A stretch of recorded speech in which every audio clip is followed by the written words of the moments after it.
ಶಿರಾ ವಿಧಾನಸಭಾ ಕ್ಷೇತ್ರದ ಹಿರಿಯ ಶಾಸಕರು ಹಾಗೂ ಮಾಜಿ ಸಚಿವ ಟಿಬಿ ಜಯಚಂದ್ರ ಅವರಿಗೆ ಅತ್ಯುತ್ತಮ ಶಾಸಕ ಪ್ರಶಸ್ತಿಗೆ ಆಯ್ಕೆಯಾಗಿತ್ತು. ವಿಧಾನಸಭೆಯಲ್ಲಿ ಸಭಾಧ್ಯಕ್ಷ ಯುಟಿ ಖಾದರ್, ಮುಖ್ಯಮಂತ್ರಿ ಸಿದ್ದರಾಮಯ್ಯ, ವಿಧಾನಸಭೆ ವಿರೋಧ ಪಕ್ಷದ ನಾಯಕ ಆರ್ ಅಶೋಕ್, ಉಪಸಭಾಧ್ಯಕ್ಷ ರುದ್ರಪ್ಪ ಲಮಾಣಿ ಸೇರಿದಂತೆ ವಿವಿಧ ಗಣ್ಯರು ಟಿಬಿ ಜಯಚಂದ್ರ ಅವರಿಗೆ ಅತ್ಯುತ್ತಮ ಶಾಸಕ ಪ್ರಶಸ್ತಿ ಪ್ರದಾನ ಮಾಡಿದರು. ಶಾಸಕ ಜಯಚಂದ್ರ ಅವರ ಸಮಯ ಪಾಲನೆ ಹಾಗೂ ಶಿಸ್ತುಬದ್ಧ ಕಾರ್ಯನಿರ್ವಹಣೆ, ಕಲಾಪದಲ್ಲಿ ಅವರು ತೊಡಗಿಸಿಕೊಳ್ಳುವ ರೀತಿಯ ಬಗ್ಗೆ ಕೊಂಡಾಡಿದರು. ಸದನದಲ್ಲಿ ಹಾಜರಿದ್ದು ಸಭೆಯ ಗಾಂಭೀರ್ಯತೆ ಕಾಪಾಡುವುದರ ಮೂಲಕ ಕಿರಿಯ ಶಾಸಕರಿಗೆ ತೋರಿದ ಮಾರ್ಗದರ್ಶನ ಮೆಚ್ಚುವಂತದ್ದು ಎಂದು ಅಭಿಪ್ರಾಯಪಟ್ಟರು. ಟಿಬಿ ಜಯಚಂದ್ರ ಅವರು ಕಳ್ಳಂಚೆಳ್ಳ ಮತ್ತು ಶಿರಾದಿಂದ ಒಟ್ಟು 7 ಬಾರಿ ಶಾಸಕರಾಗಿದ್ದು, ಅವರು ರಾಜ್ಯದಲ್ಲಿ ಸಚಿವರಾಗಿ ಕೃಷಿ, ಸಂಸದೀಯ ವ್ಯವಹಾರ ಖಾತೆಗಳನ್ನು ನಿರ್ವಹಿಸುತ್ತಾರೆ. ವಿವಿಧ ನಿಗಮ ಮಂಡಳಿಯ ಅಧ್ಯಕ್ಷರಾಗಿಯೂ ಕೆಲಸ ಮಾಡಿದ್ದಾರೆ.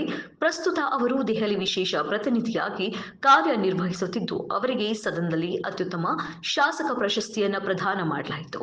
ಇದಕ್ಕೆ ಪ್ರತಿಪಕ್ಷ ನಾಯಕ ಆರ್ ಅಶೋಕ್, ಉಪಸಭಾಪತಿ ರುದ್ರಪ್ಪ ಲಮಾಣಿ ಅವರು ಸಾಕ್ಷಿಯಾದರು.